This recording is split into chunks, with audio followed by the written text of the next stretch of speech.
क्या कैंसर मतलब लाइफ का द एंड है? बिल्कुल भी नहीं। आज की डेट में हमारे पास कैंसर के इतने ज़्यादा अच्छे इलाज हैं कि शायद बीमारी से ज़्यादा इस बीमारी का डर है जिसको हमें दूर करना है। हमारे पास जो पेशेंट्स आ रहे हैं वो 40 साल की उम्र में होते हैं या फिर इनफैक्ट 30s के अंदर भी पेशेंट हम देख रहे हैं। सबसे ज़रूरी यही है कि ब्रेस्ट सेल्फ एग्जामिनेशन की आदत ज़रूर डालें।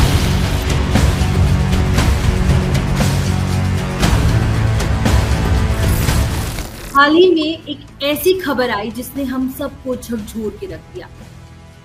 टीवी की सबसे फेवरेट बहू और एक्ट्रेस हिना खान को ब्रेस्ट कैंसर है।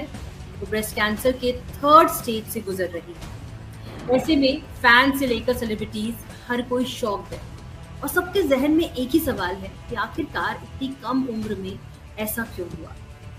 या ब्रेस्ट कैंसर यंग लड़कियों को ज्यादा शिकार बना रहा है? क्या है इसके सिम्टम्स? आई एम श्योर आप सबके जहन में बहुत सारे सवाल होंगे। तो आपके इन्हीं सवालों के जवाब के लिए आज फिल्मी बीट पर बहुत ही खास मेहमान जुड़ रहे हैं। हमारे साथ है doctor Deepak Jha, chief oncologist Artemis hospital Gurgaon. सबसे पहले बहुत बहुत शुक्रिया सर ज्वाइन करने के लिए और बहुत बहुत धन्यवाद आपका। थैंक यू प्रतीक्षा जी। और आपका बहुत बहुत धन्यवाद इस इम्पोर्टेंट टॉपिक को उठा के, जो आज की डेट में बहुत ही ज़्यादा रेलिवेंट है हम सब के लिए। तो thank you so much. Sir पहला सवाल जो अमूमन आई एम श्योर आपसे भी सारे आपके पेशेंट्स पूछते होंगे, क्या कैंसर मतलब लाइफ का द एंड है? बिल्कुल भी नहीं। आज की डेट में हमारे पास कैंसर के इतने ज़्यादा अच्छे इलाज हैं कि शायद बीमारी से ज़्यादा इस बीमारी का डर है जिसको हमें दूर करना है। इनफैक्ट ब्रेस्ट कैंसर शायद उन गिने-चुने कैंसर्स में से है जिसमें पिछले कुछ सालों में हम अपना ट्रीटमेंट धीरे-धीरे कम कर रहे हैं। क्योंकि जो ट्रीटमेंट है वो इतना अच्छा और इतना इफ़ेक्टिव है कि अगर ट्यूमर को जल्दी और शुरुआती स्टेज में पकड़ा जाए तो बहुत अच्छे सर्वाइवल रेट्स हैं और मिनिमम डिस्कम्फर्ट के साथ हम ट्रीटमेंट ऑफ़र कर सकते हैं। सर आपने जैसे बात करा कि फर्स्ट स्टेज, तो पहला सवाल मैं आपसे इसी से पूछना चाहूंगी कि सिम्टम्स क्या है, मतलब ब्रेस्ट कैंसर के सिम्टम्स क्या रहते हैं? बहुत इम्पोर्टेंट है हमें ये जानना कि ब्रेस्ट कैंसर के लक्षण या ब्रेस्ट कैंसर के सिम्टम्स सिर्फ और सिर्फ ब्रेस्ट कैंसर से नहीं जुड़े हुए होते। ब्रेस्ट की काफ़ी सारी तकलीफ़ें हैं जो अपने सिम्टम्स और लक्षण ब्रेस्ट कैंसर के साथ शेयर करते हैं। तो अगर ब्रेस्ट के अंदर कोई भी नई गांठ महसूस हो, निपल से डिस्चार्ज जैसे खून का या गाढ़े हरे रंग का डिस्चार्ज हो, बगल के अंदर कोई गांठ फील होना, ब्रेस्ट के अंदर अचानक से सूजन आना या ब्रेस्ट के साइज़ में कोई फ़र्क आना, अगर ऐसा कोई भी लक्षण हो रहा है, तो आप ज़रूर अपने डॉक्टर से सलाह लें। वो डॉक्टर उन लक्षणों को आगे चेक करके ये बता सकते हैं कि क्या वो लक्षण कैंसर की वजह से है या सिंपल ब्रेस्ट की जो दूसरी दिक्कतें हैं, उनकी वजह से। सर कई बार पेशेंट्स को पता ही नहीं चलता और कैंसर जो है वो थर्ड से फोर्थ स्टेज पे आ जाता है। तो इन केसेस में क्या होता है और ऐसा क्यों होता है सर? देखिए, कैंसर की बीमारी ऐसी है कि अगर आप उसको टाइम देंगे, तो वो फैलती रहेगी, एक जगह पे रुक के नहीं बैठेगी। इसीलिए सारा ज़ोर आजकल इसी बात पे है कि हम कैंसर के लक्षणों को जल्दी पकड़ें, जल्दी स्टेज फर्स्ट, सेकंड इस तरीके की स्टेजों को उसको पकड़ें, ताकि हम अच्छे से अच्छा ट्रीटमेंट दे पाएँ और लॉन्ग टर्म सर्वाइवल और क्योर रेट्स ले सकें। स्टेज 4 वो स्टेज होता है जब बीमारी ब्रेस्ट या बगल की गाँठों से आगे निकल के शरीर के दूसरे हिस्सों जैसे ब्रेन हो गया, लंग, लिवर या हड्डियों में फैल जाती है। इस स्टेज पे हम बीमारी को जड़ से ख़त्म नहीं कर सकते हैं।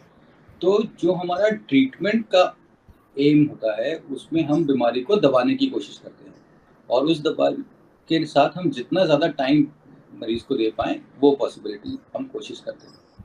इसके अंदर भी इतनी अच्छी दवाइयाँ आ रही हैं कि कई बार ऐसे भी पेशेंट हैं जो स्टेज 4 में कई सालों तक बीमारी को दबाते हैं। तो ट्रीटमेंट इम्प्रूव हो रहा है, स्टेज 4 या 3 सब में हमारे पास कुछ ना कुछ ट्रीटमेंट ऑफ़र करने के लिए हैं पेशेंट्स। अब क्योंकि आप कह रहे हैं कि कुछ पेशेंट्स में सिम्टम्स नहीं होते हैं, कुछ को पता ही नहीं चलता कि उनके अंदर लंप है या फिर कैंसर के ट्यूमर है। आप एज ए डॉक्टर आप क्या सजेस्ट करेंगे कि महिलाओं को कौन सी एज में अपनी स्क्रीनिंग शुरू करा देनी चाहिए, तमाम ओवेरियन कैंसर हो या ब्रेस्ट कैंसर हो, इन चीजों के लिए? जी, ये बहुत ही इम्पोर्टेंट टॉपिक है। अगर हम इंडिया और बाहर के देशों को कंपेयर करें तो बाहर के देशों में ब्रेस्ट कैंसर अमूमन 50 साल, 55 साल या 60 साल की उम्र पे कॉमनली देखा जाता है। ओके। लेकिन हमारे पास जो पेशेंट्स आ रहे हैं वो यूजुअली 40 साल की उम्र में होते हैं या फिर इनफैक्ट 30s के अंदर भी पेशेंट हम देख रहे हैं। अगर हम वेस्टर्न गाइडलाइंस पे डिपेंड करेंगे तो वो सारी मैमोग्राफी या कुछ जो टेस्ट हम लोग डिस्क्राइब करते हैं वो सारे 40 या 45 साल के बाद हैं।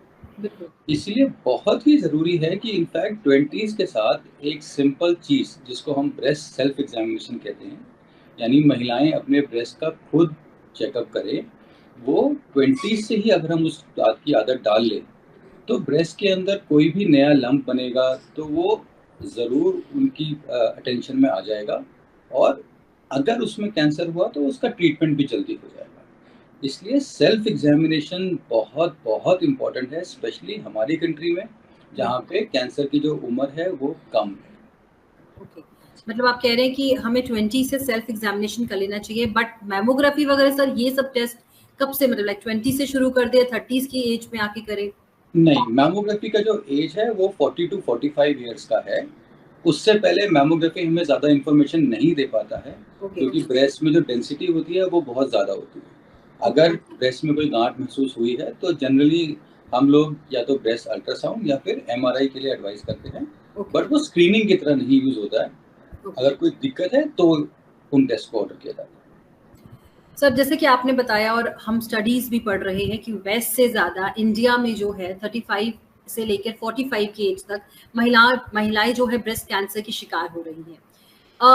देखिए कारण जानना, क्योंकि अगर मैं बोलूं तो लाइफस्टाइल से लेके स्ट्रेस बहुत चीजें हैं, but sir as a doctor आपको क्या लगता है कि क्या कारण है आजकल जो ये बीमारियां ज्यादा बढ़ रही है?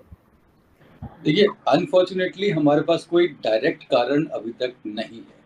हम लोग भी काफ़ी इसी बात में लगे हुए हैं कि अगर कोई डायरेक्ट कारण मिले तो कारण अगर मिल जाएगा तो उसका उन्मूलन भी पॉसिबल है। तो जब तक वो कारण हमें नहीं मिल रहा, बहुत सारे दूसरे फैक्टर्स हैं जो थोड़ा बहुत कंट्रीब्यूट करते हैं। जैसे एज हो गई, जैसे एज बढ़ेगी वैसे कैंसर का रिस्क बढ़ेगा। ब्रेस्ट कैंसर के लिए फीमेल सेक्स अपने आप में रिस्क फैक्टर्स है। अर्ली मीनोपॉज या फिर अर्ली मिनार्क या फिर लेट मीनोपॉज, ये भी एक रिस्क फैक्टर एसोसिएटेड हो सकते हैं। बच्चा नहीं करना या ब्रेस्ट फीडिंग नहीं करना, ये भी थोड़ा बहुत रिस्क बढ़ाते हैं। लेकिन इसका मतलब ये नहीं है कि अगर इनमें से कुछ भी है तो ब्रेस्ट कैंसर हो जाएगा। इसका सिर्फ इतना ही मतलब है कि कोई लेडी जिसमें ये सारे फैक्टर्स हैं वर्सेस समबडी जिसमें ये सारे नहीं फैक्टर्स हैं, थोड़ा सा उनका रिस्क हाई है, बस। इसी बहाने जैसे एक एक्टिव अच्छा लाइफस्टाइल मेंटेन करना, रेगुलर एक्सरसाइज, स्मोकिंग या अल्कोहल से दूर रहना, अपनी डाइट को बैलेंस रखना और फैट वगैरह उसमें कम रखना, और मेनोपॉज के बाद वेट गेन नहीं करना, इन सारी चीज़ों से भी ये सारे पॉजिटिव फैक्टर्स हैं जो रिस्क को कम करते हैं। सर आजकल अगर मैं देखूं तो कई ऐसे केसेस भी होते हैं कि प्रेगनेंसी के टाइम पे भी जो है कैंसर बॉडी में हो जाता है, या फिर लैक्टेटिंग मदर जो होती है उनको भी कई बार ऐसी बीमारी से जूझना पड़ता है, तो उनके लिए कुछ सजेशंस, कोई टिप्स आपकी तरफ से? देखिए, अगर इस सारे इंटरव्यू से अगर हम एक चीज़ को लेके जाना चाहेंगे जो हमारा टेक होम मैसेज होता है, तो वो एक ब्रेस्ट सेल्फ एग्जामिनेशन का ही टेक होम मैसेज है। प्रेगनेंसी के दौरान 30s के अंदर 32 से 38 साल में कई बार या तो प्रेगनेंसी के दौरान या फिर इमीडिएटली प्रेगनेंसी के बाद ब्रेस्ट कैंसर डेवलप हो सकता है, और ये कई बार मिस भी हो जाता है क्योंकि हम इसको दूध की गांठ या इस टाइप से कोई गांठ समझ के इग्नोर कर देते हैं। बिल्कुल सर। अगर हम सेल्फ अवेयर हैं, रेगुलर सेल्फ एग्जामिनेशन कर रहे हैं, तो अगर कोई भी कैंसर की गांठ बनेगी प्रेगनेंसी या लैक्टेशन के टाइम पे भी, तो भी हम उसको पकड़ सकते हैं। ब्रेस्ट कैंसर हमें बनने के बाद टाइम देता है उसको पकड़ने का, उसको ट्रीट करने का। दिक्कत तभी आती है जब महीनों महीनों वो गांठ इग्नोर हो जाती है।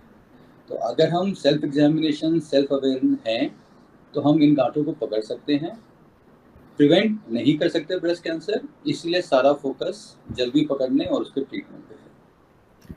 क्या स्ट्रेस एक कारण है सर अपनी, क्योंकि स्ट्रेस मुझे लगता है कि हर किसी को आज की लाइफ में, चाहे वो वर्किंग प्रोफेशनल हो, स्टूडेंट्स हो, बिकॉज स्ट्रेस को हम छोड़ ही नहीं पा रहे, तो क्या स्ट्रेस इफेक्ट करता है सर बॉडी को? देखिए, डेफिनेटली स्ट्रेस का भी कुछ ना कुछ कंट्रीब्यूशन है। सिमिलरली स्ट्रेस का डायरेक्ट कंट्रीब्यूशन के साथ साथ इनडायरेक्ट कंट्रीब्यूशन भी है। अगर स्ट्रेस ज़्यादा है तो कई बार हम थोड़ा-सा स्मोकिंग या अल्कोहल की तरफ पुश हो जाते हैं। बिल्कुल। स्ट्रेस ज़्यादा है तो हम अपनी जो एक्टिव एक हेल्दी लाइफ़स्टाइल है या जो रेगुलर एक्सरसाइज है उसको हम स्किप कर सकते हैं। स्ट्रेस ज़्यादा हो तो कई बार ओवर ईटिंग और वेट गेन की समस्याएँ आ सकती हैं। तो इस तरीके से डायरेक्टली और इनडायरेक्टली डेफ़िनेटली आज की जो मॉडर्न लाइफ़स्टाइल और उसका स्ट्रेस है, उसका भी कुछ ना कुछ कंट्रीब्यूशन ज़रूर इस मामले में है। तो जैसे कि आपने बताया कि ट्रीटमेंट बहुत एडवांस हो गए हैं अब कैंसर को लेके, स्पेशली ब्रेस्ट कैंसर को लेके। सर सर्जरी तो ऑप्शन रहता ही है, रिमूवल ऑफ ब्रेस्ट चीज़ें हैं बहुत है, बट सर क्या कुछ मेडिसिन भी इसकी है जो एक ब्रेस्ट कैंसर सर्वाइवर को लेनी पड़ती है या लेनी चाहिए?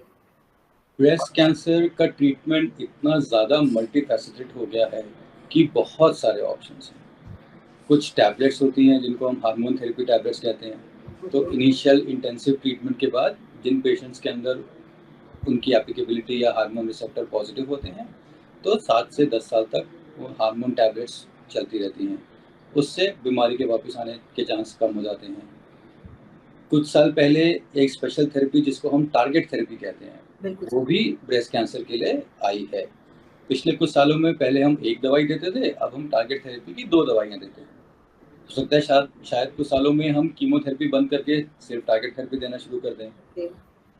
सिमिलरली पिछले कुछ सालों में हम एक स्पेशल जो ट्रिपल नेगेटिव ब्रेस्ट कैंसर होता है, उसके अंदर हमने इम्यूनोथेरेपी भी यूज़ करनी शुरू की गई। तो इन सारी डिफरेंट दवाइयों का स्पेशल यूज़ होता है। ऐसा नहीं है कि सारे पेशेंट्स पे वो एप्लीकेबल हो, बट हाँ, इन सारी जो नई दवाइयाँ आ रही हैं, उनसे हमारे ट्रीटमेंट रेट्स और सर्वाइवल रेट्स में बहुत अच्छा फ़र्क आया है। मतलब डरना नहीं है, पॉजिटिव होकर अपना ट्रीटमेंट लेना है।